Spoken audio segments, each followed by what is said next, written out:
ዛሬ ብዙ ኢትዮጵያውያን አሉ እኮ በየሀገሩ ተሰደው ለእንጀራ ብለው መከራ የሚያዩ የሚራቡ የሚጠሙ ወላጆች ዝና መስሏቸው ልጄ እኮ አውሮፓ ነው ያለው፣ ልጄ እኮ አረብ ሀገር ነው ያለችው ይላሉ። እነሱ እጃቸው ግን እስከሚመስል ድረስ ለፍተው ሽንት ቤት አጥበው አሮጊቶችን ሽማግሎችን ጡረው የማይሰራ ስራ ሰርተው እንዲሁ የሚልኳትን ዶላር እንደ ዝና የሚያወሩ ሰዎች ሊኖሩ ይችላሉ። አሁን እናቱ አመድ ለብሳ ክሰል መስላ እንዲሁ ራቁቷን ሁና ከሩቅ ቢያት ለጓደኞቹ ያቺ እኮ እናቴ ናት ይላል አይልም። በስመ አብ ወወልድ ወመንፈስ ቅዱስ አሐዱ አምላክ። ሰላም እግዚአብሔር ከሁላችን ጋር ይሁን። የተከበሩ አባታችን መላከ ብስራት አብርሃም ዲበኩሉ የዚህ ታላቅ ደብር ዋና አስተዳዳሪ፣ የመንጋው ጠባቂ፣ ክቡር ሊቀ ስዩማን፣ የደብሩ ዋና ጸሐፊ፣ ተከበራችሁ ሊቃውንተ ቤተ ክርስቲያን፣ አበው ካህናት፣ ወንድሞች ዲያቆናት፣ ዘማሪያን፣ አገልጋዮች፣ የተከበራችሁ ልዑል እግዚአብሔር በወርቀ ደሙ የዋጃችሁ የልዑል እግዚአብሔር ቤተሰቦች፣ የእናታችን የእመቤታችን የቅድስት ድንግል ማርያም ወዳጆች፣ የቅድስት ቤተ ክርስቲያን ልጆች፣ ምእመናንና ምእመናት እንደምን አደራችሁ? ፈጣሪ ፍጥረታት መጋቤ ዓለማት ዓለምን ፈጥሮ የሚመግበው ገናናው አምላካችን ቸሩ አባታችን እግዚአብሔር በሕይወት ስለጠበቀን ለዚህ ዕለትና ለዚህ ሰዓት አድርሶን በዚህ የቅድስና ስፍራ ተገናኝተን በረከቱን እንድናፍስ የፈቀደልን ስሙ ለዘላለም የተመሰገነ ይሁን። እንኳን አደረሳችሁ። አሜን። ለዚህ ለታላቁ ጾማችን ያደረሰን እንዲሁም የቅድስት አርሴማን ወርሃዊ በዓል ለምናከብርበት ዕለት ያደረሰን አምላካችን ጾመን ጸልየን ንስሐ ገብተን በእውነትና በትክክል እሱን ማግኘት እንዲያስችለን ቅዱስ ፈቃዱ ይሆንልን። የመላኩን የቅዱስ ገብርኤልን የቅድስት አርሴማን በረከታቸውን ያሳደረብን። እትነሳ ወአሐውር ሀበ አቡየ፣ ተነስቼም ወደ አባቴ እሄዳለሁ። ቅድም በቅዳሴው መካከል የሰማነው የጌታችን የአምላካችን የመድኃኒታችን የኢየሱስ ክርስቶስ ቅዱስ ወንጌል ከ72ቱ አርድእት አንዱ የሆነው ወንጌላዊው ቅዱስ ሉቃስ እንደጻፈው ምዕራፍ 15 ቁጥር 18 ላይ ያለ ኃይለ ቃል ነው። እትነሳ ወአሐውር ሀበ አቡየ፣ ተነስቼም ወደ አባቴ እሄዳለሁ። የምንማማርበት የትምህርታችን ርዕስ ነው። የምስጢር የእውቀት ባለቤት የአባቶቻችን የቅዱሳን ሁሉ አምላክ እግዚአብሔር ለቀደሙት አባቶቻችን ለነቢያት፣ ለሐዋርያት፣ ለሊቃውንተ ቤተ ክርስቲያን ምስጢሩን የገለጠ ለእኛም እንዲገልጥልን እውቀቱን ማስተዋሉን እንዲያድለን ንስሐ ገብተን እርሱን አውቀን ቅዱስ ሥጋውን ክቡር ደሙን ተቀብለን ሰማያዊ መንግሥቱን ዘላለማዊ ርስቱን መውረስ የምንችልበትን አባታዊ መልእክቱን እንዲያስተላልፍልን ቅዱስ ፈቃዱ ይሆንልን። እትነሳ ወአሐውር ሀበ አቡየ፣ ተነስቼም ወደ አባቴ እሄዳለሁ የትምህርታችን ርዕስ ነው። የትምህርቱ ዓላማ ወደ እግዚአብሔር መመለስን ማሳየት ነው። ይህ ቃል አምላካችን መድኃኒታችን ኢየሱስ ክርስቶስ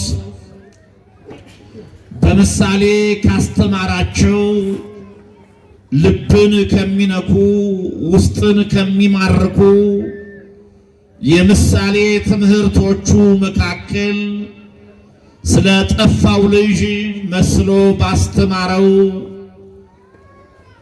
ክፍለ ምንባብ የምናገኘው ቃል ነው። ተነስቼም ወደ አባቴ እሄዳለሁ። አባታችን እግዚአብሔር ወደ እርሱ እንዲመልሰን ፈቃዱ ይሁንልን። ይህ ወንጌል ከጥፋት በኋላ ስላለው ሕይወት፣ ከሞት በኋላ ስላለው ድነት፣ የጠፉ ሰዎች ሲመለሱ፣ የጠፉ ሰዎች ሲገኙ ያለውን ሰማያዊ ደስታ በስፋት የሚተርክ ወንጌል ነው። ከቁጥር 1 ጀምራችሁ ስታዩት ቀራጮችና ኃጢአተኞች ሁሉ ሊሰሙት ወደ ክርስቶስ እንደቀረቡ ይተርክልናል። የዓለም መድኃኒት ኢየሱስ ክርስቶስ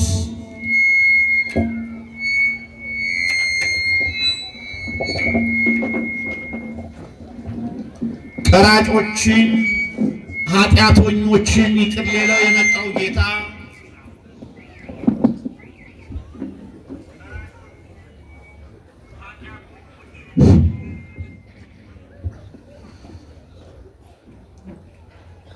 እግዚአብሔር ከሁላችን ጋር ይሁን።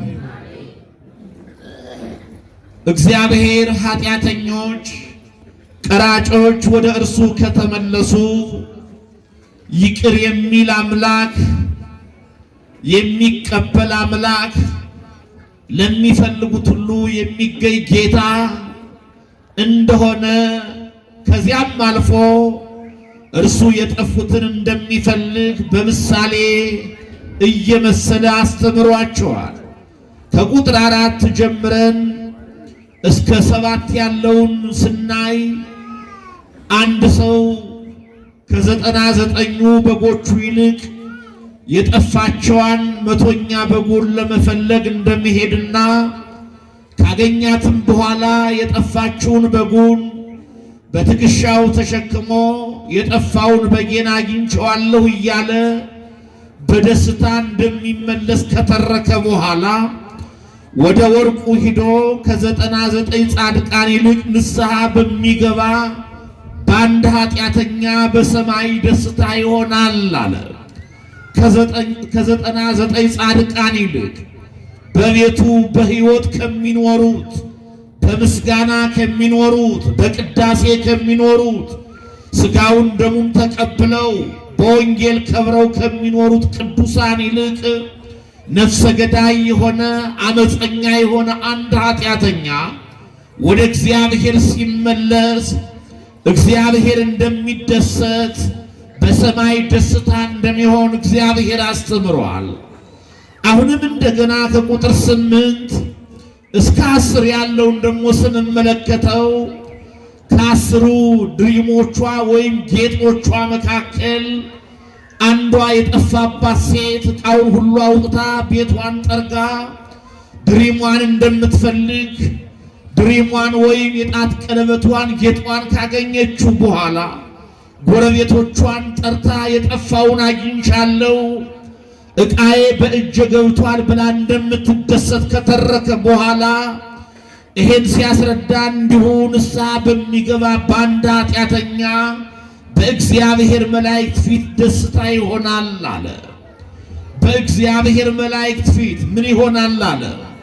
ደስታ ይሆናል። አስተውሉ ምእመናን፣ አንድ ኃጢአተኛ ሲመለስ በሰማይ ደስታ ይሆናል ብሎናል። ኃጢአተኛ ሰው ከኃጢአቱ ሲመለስ፣ በኃጢአቱ ሙት የሆነ ሰው ከሞት ሲነሳ ትንሣኤ ሕሊና ሲኖረው ወደ እግዚአብሔር ሲመጣ በእግዚአብሔር ይደሰታል። የእርሱ የሆኑት ሁሉ ይደሰታሉ። በሰማይ ደስታ ይሆናል። የጠፋው ኃጢአተኛ ሲገኝ ወደ እግዚአብሔር ሲመለስ መላእክቱ ይደሰታሉ። ምእመናን ተመልከቱ፣ የሰው ሕይወት ምን ያክል የሰው መገኘት ምን ያክል እንደሚያስደስተው እግዚአብሔርን ይሄ ወንጌል ይተርክልናል። ከዚህ በኋላ ነው ከቁጥር 11 ጀምሮ እስከ 24 ባለው ደግሞ ስለ አንድ የጠፋ ልጅ መስሎ ያስተምረናል። እንዲህም አለ ይላል፣ አንድ ሰው ሁለት ልጆች ነበሩት ይላል። ለአንድ ሰው ተከታተሉ ምሳሌውን ቃሉ። ለአንድ ሰው ሁለት ልጆች ነበሩት። ከእነርሱም መካከል ታናሹ ልጅ አባቱን እንዲህ አለው ነው የሚለን፣ አባቴ ሆይ እስካሁን አገልግዬሃለሁ፣ በልጅነት ክብር አሳድገኛል፣ ተንከባክበኛል። ካሁን በኋላ ግን ራሴን መቻል ስለምፈልግ ያገለገልሁበትን የልጅነት መብቴን የሚደርሰኝን ከገንዘብ ስጠኝ አለው ይላል። ከገንዘብ ስጠኝ። ገና አባቱ በሕይወት እያለ አባቱ ገና ሳይሞት የአባቱን ገንዘብ የሚፈልግ ውርስ ፈላጊ የሆነ ትውልድ የሚገርም ነው። ከገንዘብ ስጠኝ አለው፣ የሚደርሰኝን ስጠኝ አለው። አባቱ አላቅማማም። አባት ስለሆነ የሚደርሰውን ሰጠው ነው የሚለን። ይሄ ልጅ አባቱን ገንዘብ ይዞ ወደማያውቀው ወደ ሩቅ ሀገር ተሰደደ። ኪሳችን ሲሞላ መቼም አያድርስ ነው። ገንዘቡ የሚጠፋ አይመስለንም። ጤንነታችን የሚታወቅ አይመስለንም። ችግር የሚያጋጥመን አይመስለንም። ስናገኝ ሁልጊዜ እንዲህ ነን ምእመናን። ስናገኝ ማጣት እንዳለ ማሰብ ያስፈልጋል። ጤነኞች ስንሆን መታመም እንዳለ ማሰብ ያስፈልጋል። ሰላም እያለ ሰላም ማጣት እንደሚመጣ ማሰብ ያስፈልጋል። ይሄ ልጅ ማጣት እንደሚያጋጥመው አልተረዳም። የአባቱን ገንዘብ ሰብስቦ ወደማያውቀው ሀገር ተሰደደ። ወደማያውቀው ሀገር ሄደ። ከዚያ በኋላ ነበር ገንዘብ ሲኖረን ወዳጃችን ብዙ ነው፣ የሚከበን ብዙ ነው ምእመናን። ገንዘብ ሲኖረን፣ ስልጣን ሲኖረን ሰዎች ያልቆሸሸውን ልብሳችሁን እናራግፈው ይላሉ። አዎ የከበሬታ ወንበር ያቀርቡልናል፣ አበባ ይሰጡናል፣ ምንጣፍ ያነጥፉልናል። ገንዘባችንን ስናጣ፣ ከስልጣናችን ስንወርድ፣ ጸጋችንን ስንገፈፍ ደግሞ አይተው እንዳላዩ ያልፉናል። ይሄ ሰው ገንዘብ ስላለው ብዙ ሰው ከበበው፣ ጓደኛ በዛለት፣ ከብዙ ሰዎች ጋር መኖር ጀመረ። አሁን ከሚበሉት ጋር እየበላ ከሚጠጡት ጋር እየጠጣ ከሚያመነዝሩት ጋር እያመነዘረ ገንዘቡን ጨረሰው ይለናል። ገንዘቡ አለቀ። ህልፈቱ ቅድመ አስተርእዮቱ ይላሉ ሊቃውንት።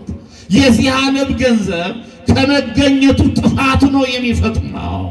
ብዙ ሰዎች አሉ ደሞዛቸውን ገና ሳይቀበሉ የሚጨርሱ፣ ደሞዝ ስቀበል እሰጥሃለሁ እያሉ እየተበደሩ የሚጨርሱ፣ በ26 በ27 ባዶ ኪሳቸውን ወደ ቤታቸው የሚገቡ፣ ቤተሰባቸውን ለችግር የሚዳርጉ ብዙ ሰዎች አሉ።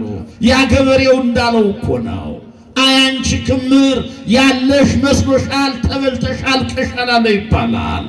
በሐምሌ በነሐሴ እህሉ እስከሚደርስ ድረስ እየተበደረ ሲበላ ኑሮ ታኅሳስ ላይ ክምሩን ከመራጭ ነው እየዞረ እያየ ግን ብድሩን ሲያሰላው ብድሩን ሲያስበው ራስ ምታት ሆነበት። ከበደውና ምን አለ? አያንቺ ክምር ያለሽ መስሎሻል፣ ተበልተሻል፣ ከሻላለ ይባላል። እንዲህ አይነት ሰዎች አሉ። ከመከመራቸው በፊት ገንዘባቸውን የሚጨርሱ፣ እህላቸውን የሚጨርሱ፣ ደሞዝ ከመቀበላቸው በፊት በብድር ደሞዛቸውን የሚጨርሱ። ለዚህ ነው ህልፈቱ ቅድመ አስተርእዮቱ። የዚህ ዓለም ገንዘብ ወደ ኪስ ከመግባቱ ጥፋቱ ይፈጥናል።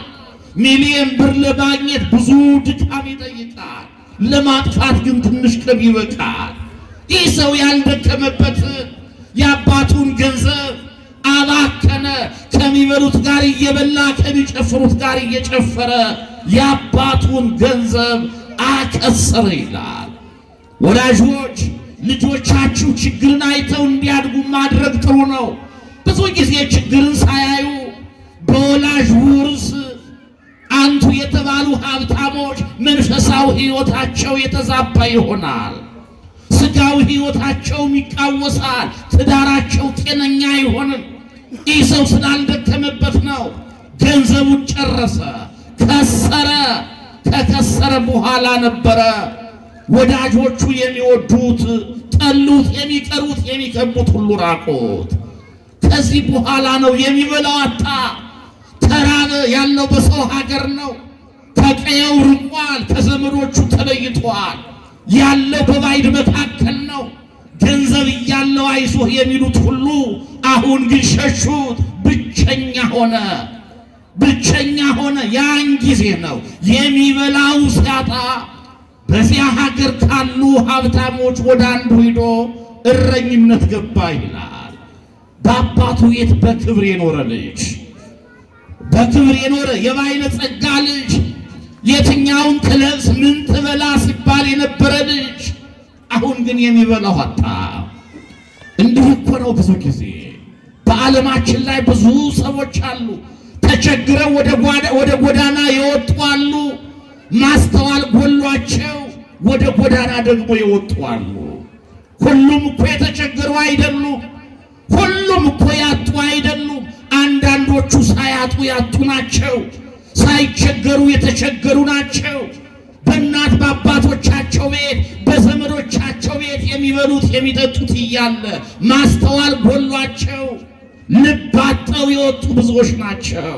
ይሄ ልጅ ማስተዋል ጎሎት ነው ከእናት ከአባቱ ቤት የወጣው። ስለዚህም ነው በክብር የሚኖረው ልጅ አሁን ግን እረኝነት ገባ። አሁን ግን ሰራተኛ ሆነ።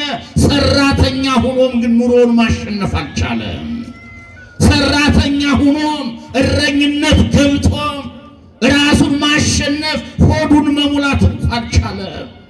እግዚአብሔር ከስደት ይጠብቀን ምእመና ወገኖቼ። የስደት ኑሮ መልካም አይደለም። እንኳን ሳይሞላ ቢሞላ፣ እንኳን ሳይገኝ ቢገኝም ከዘመድ ጋር መኖር እኮ ክብር ነው። ቋንቋን ከሚናገር ከሚያውቁት በቀዬ ውስጥ መኖር እኮ እሱ ራሱ አንድ ደስታ ነው። እንዲህ በቤተክርስቲያን ተሰብስቦ መዘመር፣ ማስቀደስ፣ ሥጋ ወደሙ መቀበል፣ ጸበል መጠጣት፣ መስቀል መሳለም የሚቻለው እኮ እንደፈለጉት መሆን የሚቻለው እኮ በሀገር ነው። በሀገራችን ሰርተን ማደግ ይቻላል። በእግዚአብሔር አምነን ከሰራ ብዙ ባለጸጎች ሀገራችን ላይ የምናያቸው ትላንት የቀን ሰራተኛ ነበሩ ሲሉ ነው የሰማናቸው። ትላንት እንቁላል ነጋዴ ነበሩ ሲሉ ሰምተናቸዋል። ከዚያ ተነስተው አሁን ግን አንቱ የተባሉ ባለጸጎች ሆነዋል። እግዚአብሔር ካልባረከ፣ እግዚአብሔር ካላገዘ በራሳችን ሩጫ የትም መድረስ አንችለ። ይሄ ልጅ የትም መድረስ አልቻለ። ራሱን ማሸነፍ እንኳ አልቻለም። ስለዚህ ነው ተራበ። ከዚህ በኋላ ግን ወደ ልቡ ተመለሰ ይላል። እግዚአብሔር ወደ ልባችን ይመልሰ። ወደ ልቡ ተመለሰ፣ አሰበ። በአባቱ ቤት የነበረውን ክብር፣ በአባቱ ቤት የነበረውን መብል መጠጥ አሰበ። ለዚህም ነው እንዲህ አለ፣ በአባቴ ቤት በልተው ጠጥተው አትርፈው የሚኖሩ ስንት ሙያተኞች፣ ስንት ሰራተኞች አሉ። እኔ ከአባቴ ቤት ወጥቼ በስደት በሰው ሀገር ሁኜ በረሃብ ሞታለሁን? ወደ አባቴ እመለሳለሁ ብሎ አሰበ ይላል። ወደ ማን እመለሳለሁ? ወደ አባቴ መመለስ አለብኝ አለ። ወደ አባቱ ለመመለስ ሲያስብ ግን አንድ ነገር ወሰነ። ከጥፋቱ ተምሯል። ከችግሩ ብዙ ነገሮችን አውቋል። አባቴን አባት ሆይ አንተ በሰማይና በምድር በድያለሁ፣ አሳዝኜሃለሁ። ከልጆችህ እንዳንዱ ልቆጠር አይገባኝም። ግን ከሙያተኞች ከሰራተኞች እንዳንዱ አድርገህ አኑረኝ ይለዋለሁ አለ። ያለውን እየሰማችሁት ነው። የልጅነት ክብር አይኑረኝ ግድ የለም። ልጅ አትበለኝ ግድ የለም። አጥፍቻለሁ፣ በድያለሁ፣ የማይገባ ስራ ሰርቻለሁ። ግን ከሙያተኞች፣ ከሰራተኞች፣ ከቤት ሰራተኞች፣ ከተቀጣሪዎቹ እንዳንዱ ቁጠረኝ። ከአባቴ ቤት ወጥቼ ከአባቴ ተለይቼ ከመኖር ይልቅ በአባቴ ቤት ሰራተኛ ሆኖ መኖር ይሻለኛል ነው ያለው። አባት አዛኝ ነዋ። አባት ደግ ነዋ። ልጁ ሲራብ አይቶ ዝም አይልም። ሲራቆት አይቶ ዝም አይልም። ሲያጠፋ አይቶ ዝም አይልም። ወደ ስህተት ሲገባ አይቶ ዝም አይልም። የሚያርሙን አባቶቻችን ናቸው። የሚያስተካክሉን አባቶቻችን ናቸው። ጥሩ ቅርጽ የሚኖረን በአባታችን ስር ስንኖር ነው ምእመና። ስለዚህም ነው ይሄን ውሳኔ ከወሰነ በኋላ ነው ወደ አባቱ ሄደ ይላል። ወደ ማን ሄደ? ወደ አባቱ ተመለሰ። ወደ አባት መመለስ ጥሩ ነው። ወደ አባታችን እንመለስ ምእመና። በአባታችን ቤት ብዙ ደስታ አለ። በአባታችን ቤት ብዙ ጸጋ አለ። ወደ አባቱ ሲመለስ ነው አባቱ ከሩቅ አየው ይላል። ይሄ ልጅ የተመለሰው አሁን ራቁቱን ነው። ልብሱ አልቋል፣ ጫማው አልቋል፣ ባዶ እግሩን ነው። ቀለበቱ የለም፣ ሽጦ በልቶታል። ጣቱ ባዶ ነው፣ ጫማ የለውም። እንቅፋት መጥቶታል፣ እግሩ ደምቷል፣ ቆሽሿል። ገንዳ ላይ የሚመገቡ ጎዳና ተዳዳሪዎች ላይ ታውቃላችሁ። ያ የባለጸጋው ልጅ የሐር ልብስ ይለብስ የነበረው ያ የባለጸጋ መልክ የባለጸጋ ሰውነት የነበረው የፖሊስ ሰዎች ለዚህ አዲስ አይደላችሁ። የሚያምረው ፊቱ የሚያምረው መልኩ ያ ያማረው ሰውነቱ አሁን ተለውጦ ቆሽሿል፣ ከሰል መስሏል። ራቁቱን ነው፣ ተጎሳቁሏል። ከአባቱ የተወጥቷላ፣ ከአባቱ ተለይቷላ። ከአባት የተለየ ሰው እንዴት ጤናማ ይሆናል? ከአባቱ የወጣ ሰው እንዴት ድሎት ይኖረዋል? ስለዚህም ነው ሌላ ሰው አያውቀውም። የሀገሩ ሰዎች ጎረቤቶቹ ረስተውታል። የሚያውቁት እሱን ጥሩ ልብስ ለብሶ ነዋ። የሚያውቁት በባለጸጋ መልኩ ነዋ። የሚያውቁት ጽዳቱን ጠብቆ ነዋ። አሁን ግን ተጎሳቅሎ ነው የመጣው። አባቱ ግን አልረሳውም። ገና ከሩቅ አየው ይላል። ከሩቅ አየው። ማን አየው? አባቱ አየው። ያን የተጎሳቆለውን፣ ያን ራቁት የሆነውን፣ ያን ቀለበቱን ሽጦ የበላውን፣ ያን የጠፋውን ልጁን አየው። አባታችን እግዚአብሔር ይመልከተን። ከነ ጉስቁልናችንም ቢሆን ከነ ኃጢአታችንም ቢሆን ራቁታችንን ሆነንም ቢሆን እርሱ ይመልከተን። እርሱ አባት ነው፣ ያለብሰናል። እርሱ አባት ነው፣ ያነጻናል። እርሱ አባት ነው፣ ይቀድሰናል። እኛ ብቻ ተመልከተን እንበለው ምእመና። ጎስቁልያለሁ ግን ተመልከተኝ፣ ራቁቴን ሁኛለሁ ግን ተመልከተኝ፣ ወድቄያለሁ ግን ተመልከተኝ እንበለው። ግድ የላችሁ ከነ ኃጢአታችንም ቢሆን በፊቱ እንቁም። ግድ የላችሁ። እኔ አንዳንድ ሰዎች አሉ ወደ ቤተ ክርስቲያን ለምን አትመጡም ሲባሉ እንዴ እኔ ኃጢአተኛዋ የሚሉ ሰዎች። ታዲያ ቅዱስ ከሆንክማ ጻድቅ ከሆንክማ ወደ እግዚአብሔር መምጣት ምን አስፈለገ? ወደ እግዚአብሔር የሚመጣው እኮ ኃጢአተኛ ነው። ወደ እግዚአብሔር የሚመጣው እኮ በደለኛ ነው። ለመቀደስ እኮ ነው የምንመጣው። ለመባረክ እኮ ነው የምንመጣው። ሥጋ ወደሙ ተቀበሉ ሲባሉ እኔ ኃጢአተኛው የሚሉ ሰዎች አሉ። ጻድቅ ከሆንክማ ሥጋውና ደሙ ለምን አስፈለገ? ቅዱስ ከሆንክማ የክርስቶስ ሥጋና ደም ለምን አስፈለገ? መድኃኒት የሚያስፈልገው እኮ ለበሽተኛ ነው። ጤናማ ሰው የትቢ ክኒን አይወስድም። ጤናማ ሰው መድኃኒት አይጠቀምም። መድኃኒት የሚጠቀመው በሽተኛ ነው። ክርስቶስ ሥጋውን የቆረሰው ደሙን ያፈሰሰው ለኃጢአተኞች ነው። ይህ ነገር ስለ ብዙዎች ኃጢአት የሚቆረሰው ሥጋዬ ነው፣ ይህ ነገር ስለ ብዙዎች ኃጢአት የሚፈሰው ደሜ ነው ያለው ጌታ። ክብርና ምስጋና ለእርሱ ይሆንለት። እርሱ ሰው የሆነው እርሱ የመጣው ኃጢአተኞቹን ፍለጋ ነው። ኢመጻእኩ እፀው ጻድቃነ አላ ኃጥአነ ለንስሐ፣ ኃጢአተኞችን ለንስሐ ልጠራ፣ ኃጢአተኞቹን ላድን፣ ኃጢአተኞቹን ልቀድስ እንጂ ጻድቃን ልጠራ አልመጣሁም አላለ። ምክንያቱም ጻድቅም አልነበረማ። ጻድቅም የለም ቅዱስም የለም በዚያን ዘመን። ሁሉም ኃጢአት ሰርተዋል፣ ሁሉም በደልን ፈጽሟል። ሁሉም የሚጋዘው ወደ ሲኦል ነበር።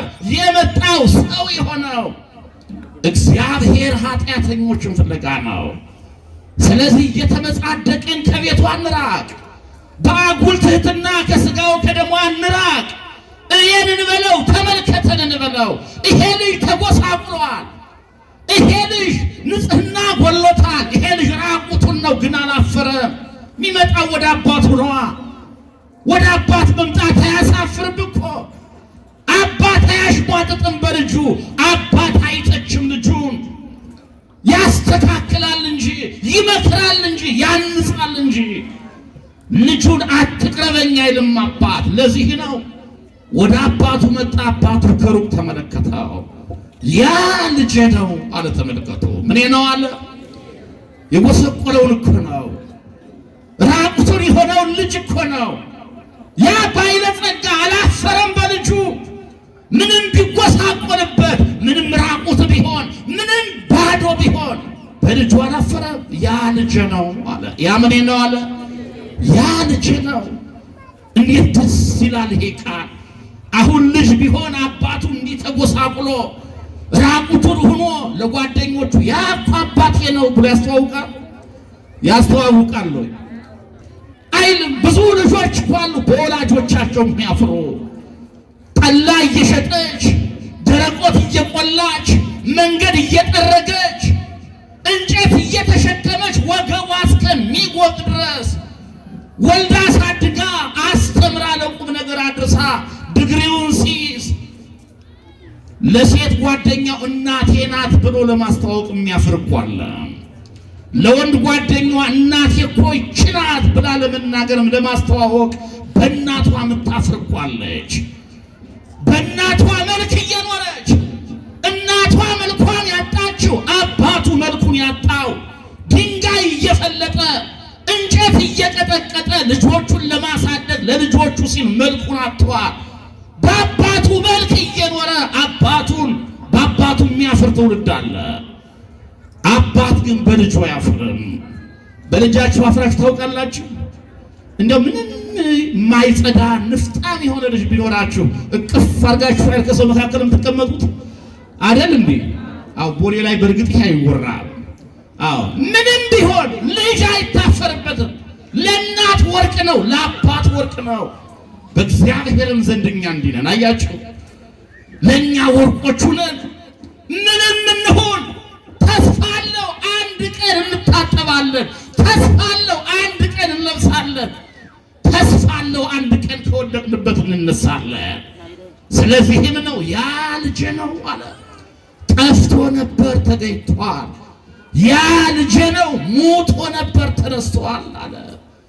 አሁን አባት ልጁ እየሮጠ ሲሄድ አቅፎ ሳመው ይላል።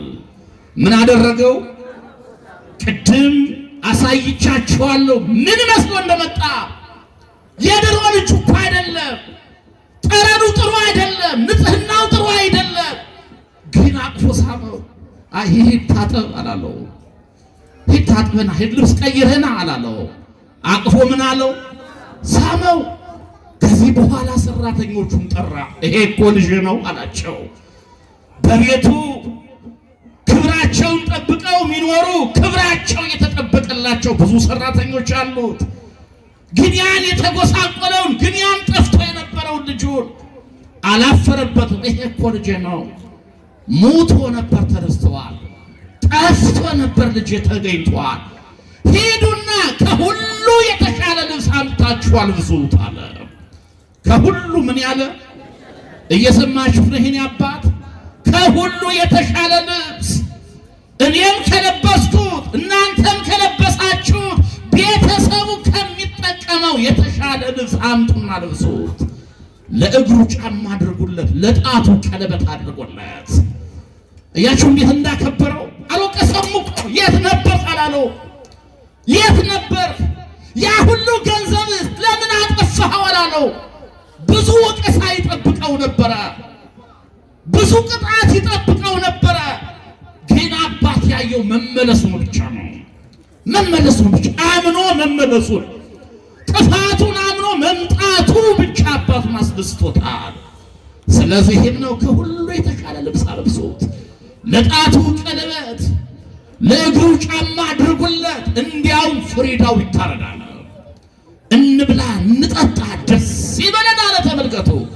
ለምን? ልጄ ሞቶ ነበር ተነስቷል፣ ጠፍቶ ነበር ተገኝቷል። እግዚአብሔር እኛንም ከሞተ ሕሊና አስነስቶ ትንሣኤ ሕሊናን እንዲያድለን ከኃጢአታችን ከበደላችን እንዲያነጻን ወደ እርሱ እንዲመልሰን ቅዱስ ፈቃዱ ይሆነልን። የተከበራችሁ ምእመናን፣ ይሄ ትምህርት ቅድም እንዳልኋችሁ ክርስቶስ በምሳሌ ካስተማራቸው ትምህርቶች መካከል አንዱ ነው። በምሳሌ ያስተማረው ወንጌል ነው። ምሳሌውን እስኪ እንመልከተው።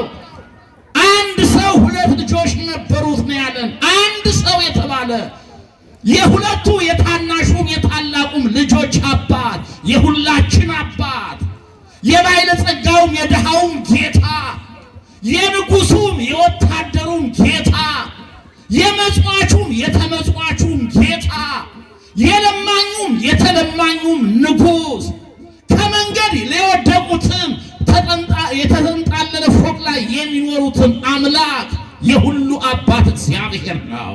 ክብርና ምስጋና ለእርሱ ይሁንለት።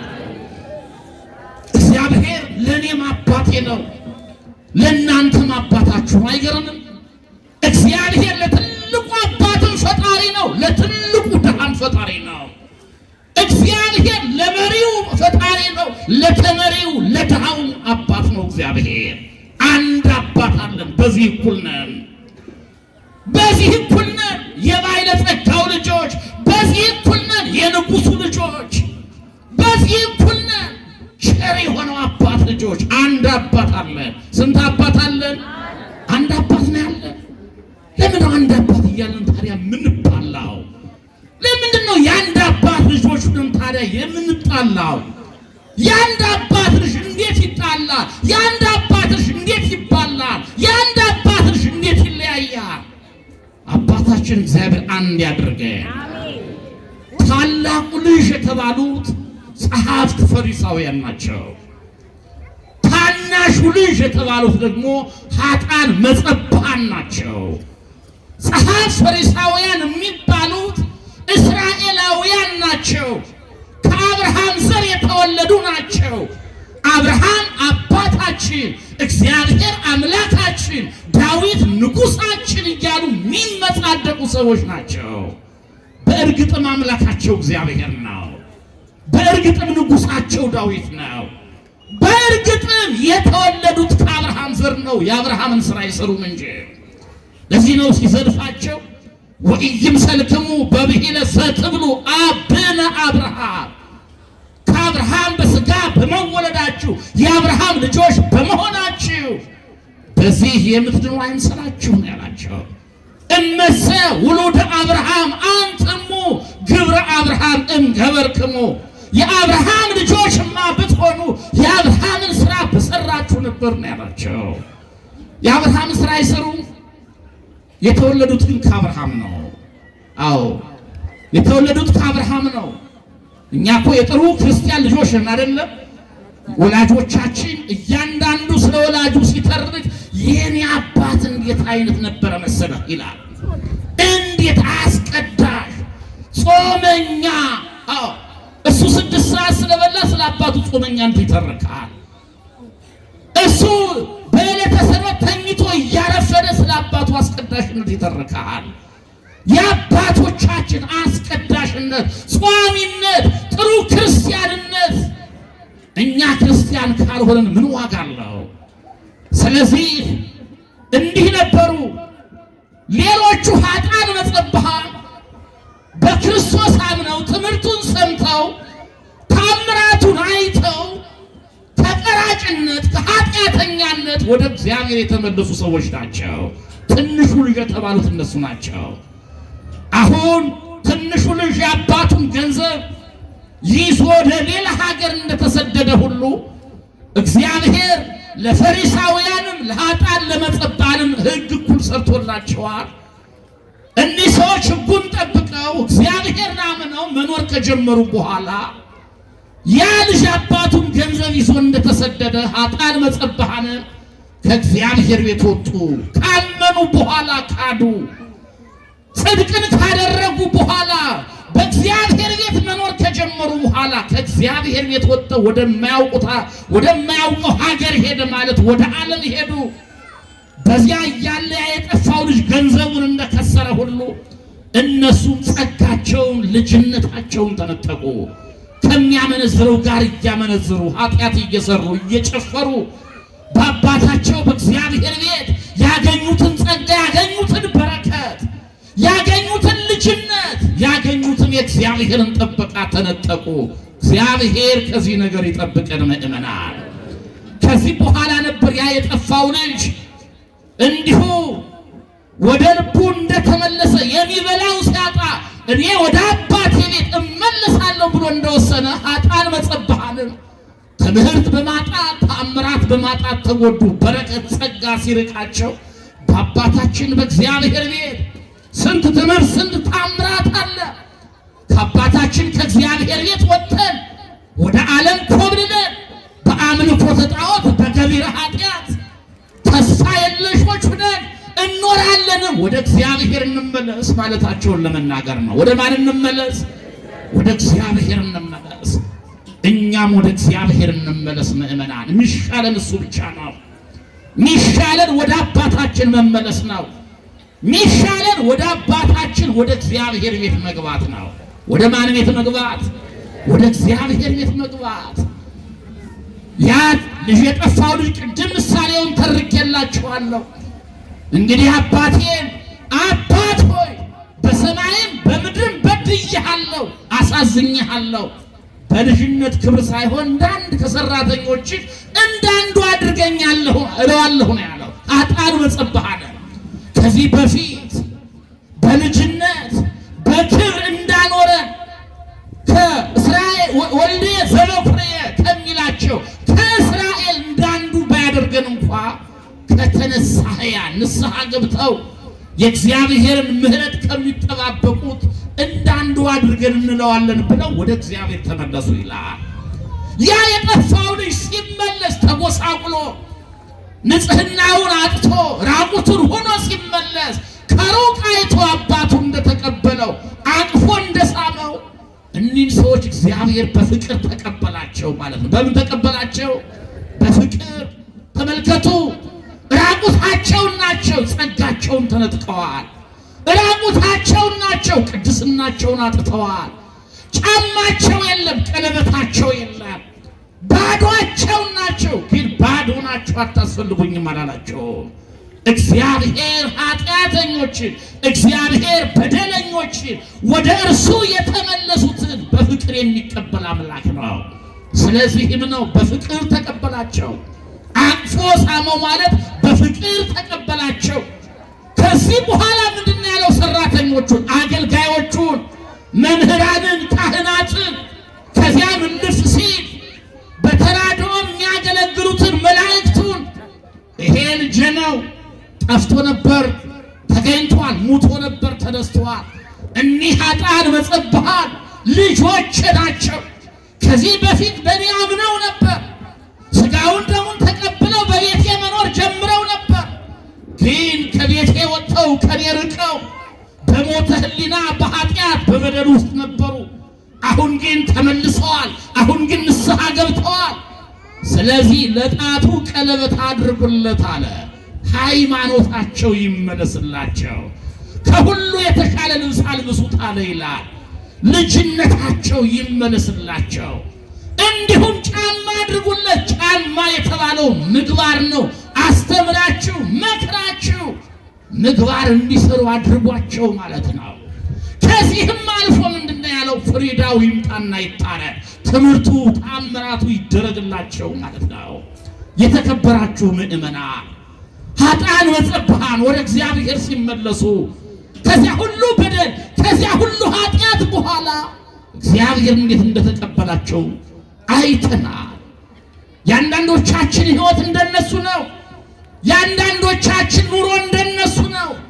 በእውነት በልጅነታችን ስጋውን ደሙን እንቀበል የነበርን 14 15 ዓመት ሲሞላን ከስጋው ከደሙ የራቅን ወንጌል እንማር የነበርን ከወንጌሉ የራቅን ኪዳን እናስደርስ ቅዳሴውን እናስቀድስ የነበርን ከቅዳሴው ከወንጌሉ ከኪዳኑ የራቅን ከቤቱ የወጣን ትዳር ስሚዝ ስራ ስሚዝ ትዳራችን ስራችን ላለማስቀደስ መንፈሳዊ ላለመሆን ጥሩ ሰው ላለመሆን ምክንያት የሆነብን ስንት ሰዎች አለ። እንደ ኃጥአን እንደ መጸባሃን ጸጋችንን ይዘን እግዚአብሔር የሰጠንን በረከት ይዘን በቤቱ መኖር ስንችል ወደ ዓለም የኮበለን ገንዘብ ጣዖት የሆነብን፣ ስልጣን ጣዖት የሆነብን፣ ዘር ጣዖት የሆነብን፣ ዓለማዊ አስተሳሰብ ስጋዊ አስተሳሰብ ጣዖት የሆነብን ስንት ሰዎች አለ። ቅድስናችንን ያጣን፣ ንጽህናችን ያጣን፣ ጸጋችን የተነጠቀ ወገኖቼ እኒህ ሰዎች ጸጋቸውን ተነጥቀው በረከታቸውን አጥተው ከዚያም አልፎ ልጅነታቸውን ተነጥቀው ነው የኖሩት። ግን ወደ እግዚአብሔር ተመለሱ። ወደ አባቴ ቤት እሄዳለሁ፣ ተነስቼ ወደ አባቴ ቤት እመለሳለሁ ነው ያለው።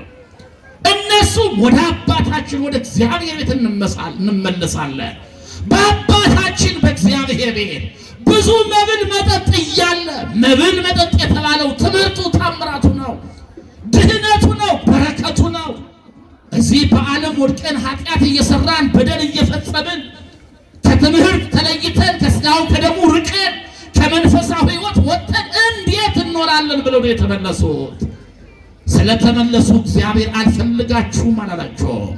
ለዘመጻ ሀቤ እይሰድዶ ወእያወፀው አፋ ወደ እኔ የመጣውን ወደ ውጭ አላወጣውም ያለው ጌታ አቅፎ ነው የሳማቸው። ከመጣሽ ማርያም ታምጣሽ ነው ያላቸው። እግዚአብሔር እንዲህ ነው የሚለን። ዛሬ እኔና እናንተ ተስፋ ሳንቆርጥ ወደ እግዚአብሔር እንመለስ። ወደ ማን እንመለስ? እንደ ጠፋው ልጅ ወደ ማን እንመለስ? ከቃሉ ጋር ናችሁ?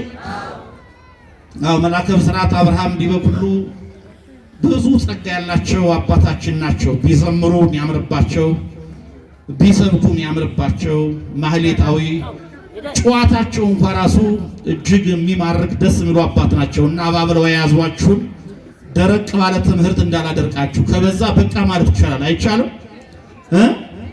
አዎ። ስለዚህ ወደ እግዚአብሔር እንመለስ ምእመናን።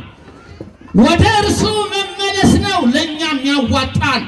ወደ እርሱ መመለስ ነው ትርፋማዎች የሚያደርገን። ቀለበታችን እንዲመለስልን፣ ጫማችን እንዲመለስልን፣ ያጣነውን ነገር እንድናገኝ፣ ከሁሉ የተሻለውን ልብስ እንድንለብስ።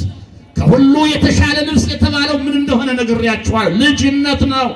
ቀለበት የተባለው ሃይማኖት ነው። ጫማ የተባለው ምግባር ነው። በልጅነታችን በልጅነት ክብር በሃይማኖታችን ጸንተን እምነታችንን በተግባር በስራ ገልጠን በቤቱ መኖር መቻል አለብን። እግዚአብሔር የሚፈልገው መመለሳችንን ነው። እግዚአብሔር ሞታችንን አይወድም፣ ሞታችንን አይፈቅድም።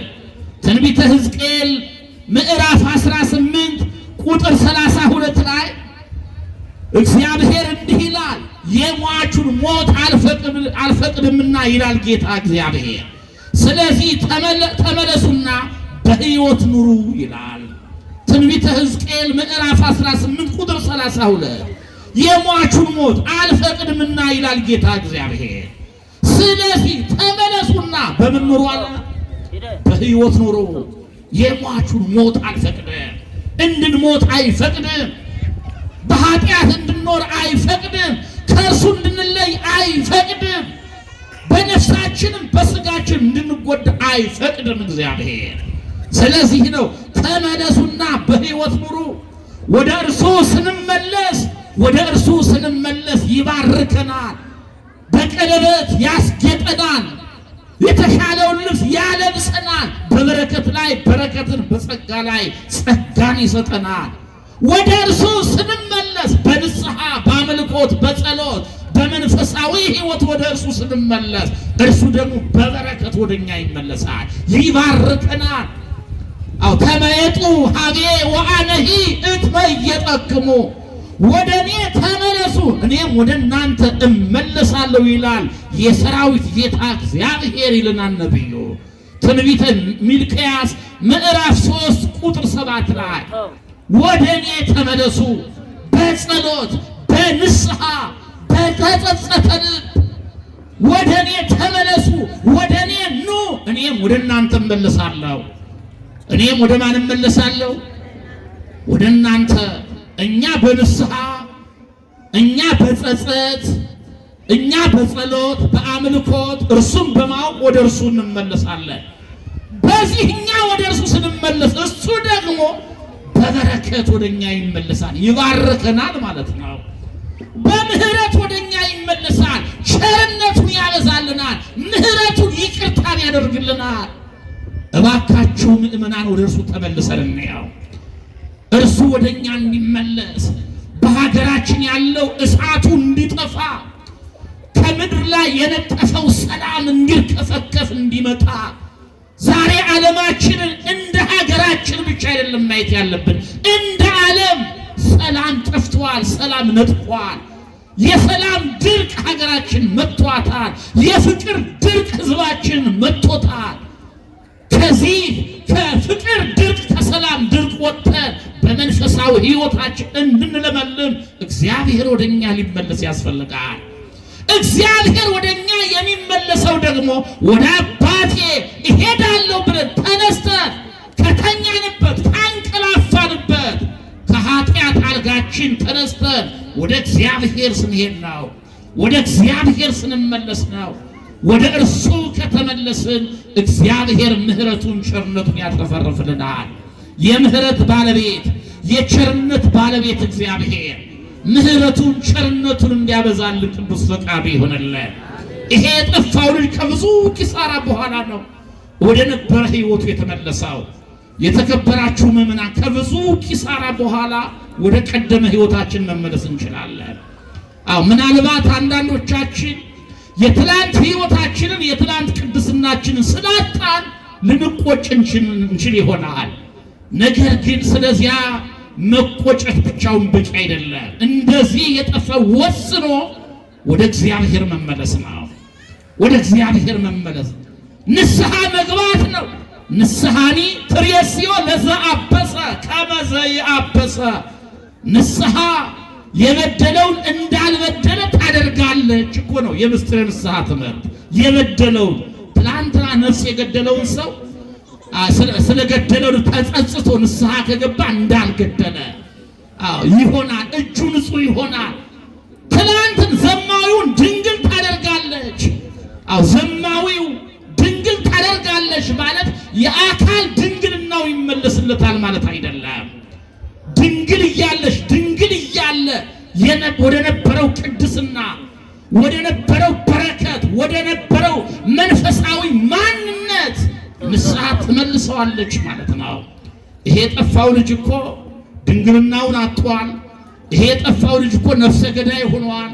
ይሄ የጠፋው ልጅ እኮ በብዙ ነገር ተጎሳቁሏል።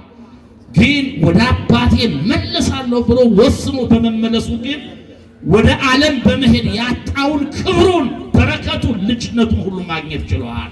ስለዚህ ምእመናን በኃጢአታችን በበደላችን ተስፋ እንቁረጥ። እኔን ይምረኛል አንበል። እንዴት አይምረንም እግዚአብሔር? እኔን ይቅር ይለኛል አንበል። እንዴት ይቅር አይለንም እግዚአብሔር? እግዚአብሔር እኮ ሰው አይደለም፣ አባት እኮ ነው። እንዲያውም ሲምረን እንዲያውም ይቅር ሲለን ንስሐ ከገባን በኋላ የሰራነውን ኃጢአት ራሱ አያስታውሰው። በሱ ዘንድ ሁሉን ነገር ድሌት ነው የሚያደርገው። ሁሉ ነገር ይደመሰሳል፣ ይጠፋል። በትንቢተ ኢሳይያስ ምዕራፍ 1 ቁጥር 18 ላይ ኑና እንዋቀስ ይላል እግዚአብሔር አለ ነብዩ። ኃጢአታችሁ እንዳለላ ብትሆን እንዳመዳይ ትነጻለች፣ እንደ ደምም ብትቀላ እንደ ባዘቶ ትጠራለች አለ። ኃጢአታችሁ እንዳለላ ብትሆን ማለት ሕይወታችሁ በጣዖት በኃጢአት በበደል ቢሽጎረጎር ቢበላሽ ወደ እኔ ከተመለሳችሁ እንደ አመዳይ ትነጻላችሁ። እንደምን ትነጻላችሁ? እንደ አመዳይ። እንደ ደምን ብትቀላ ሕይወታችሁ የበከተ የተበላሸ ቢሆን ልክ እንደዚያ እንደጠፋው ልጅ፣ አዎ ራቁቱን ከሰል መስሎ ተጎሳቁሎ ነው የመጣው። ሕይወታችሁ ምንም ያክል ቢጎሳቆል እንደ ባዘቶ ትጠራላችሁ ነው ያለው። እንደምን ትጠራላችሁ? ባዘቶ። የጥጥ ፍሬ የወጣለት ቆሻሻው የተለቀመለት ባዘቶ ይመስላል ትላላችሁ አይደላችሁ? አንዳንዴ አው ጥሩ ልብስ ስታዩ የሆነ ነገር ስታዩ ባዘቶ ይመስላል ይላሉ እናቶቻችን። ልክ እንደዚያ ሰውነታችሁ ይነጻል፣ ይቀደሳል፣ ትባረካላችሁ። እሺ ብትሉ ለኔም ብትታዘዙ የምድርን በረከት ትበላላችሁ። እምቢ ብትሉ ግን አለ ብታምፁ ሰይፍ ይበላችኋል። ምን ይበላችኋል? ሰይፍ ይበላችኋል። ከእግዚአብሔር ትእዛዝ ውጭ ሆኖ ከአባት ከእግዚአብሔር ተለይቶ አፈንግጦ ሰይፍ ከሚበላን እሳት ከሚበላን ከአባታችን ከእግዚአብሔር ጋር ሆነን የምድርን ፍሬ የምድርን በረከት ብንበላ ምን አለበት? ለዚህ እኮ ነው ዛሬ ሰይፉ የበዛው። አዎ ሰይፉ ሰይፍ ሲባል ጦር ሲባል እኛ ትዝ የሚለን እንዲሁ ከቁስ የተሰራው ነው። ሰላም ማጣት ሰይፍ ነው። እረፍት ማጣት፣ በትዳራችን ተደስቶ አለመኖር፣ በልጆቻችን አለመደሰት፣ በሰራነው ቤት ጥሩ እረፍት አለማግኘት፣ ጥሩ ሰላም አለማግኘት፣ ይሄ ጦርነት ነው። ይሄ ሰይፍ ነው። ስለዚህ ምእመናን በትዳራችን ተደስተን በሰራነው ቤት እፎይ ብለን መኖር እንችል እያንዳንዳችን ወደ አባታችን ወደ እግዚአብሔር እንመለስ። እረፍትን እናገኛለን፣ ሰላምን እናገኛለን፣ ደስታችን ይበዛል፣ በረከታችን ይበዛል። የበረከት ባለቤት እግዚአብሔር እንዲባርከን ፈቃዱ ይሆንልን። የአምላካችን የእግዚአብሔር ቸርነት፣ የእናታችን የእመቤታችን የድንግል ማርያም አማላጅነት፣ የቅዱሳን ሁሉ ምልጃና ጸሎት ረድኤትና በረከት ከሁላችን ጋር ይሁን። እግዚአብሔር አምላካችን በሰማያዊ በረከት እንዲባርከን ቅዱስ ፈቃዱ ይሆንልን።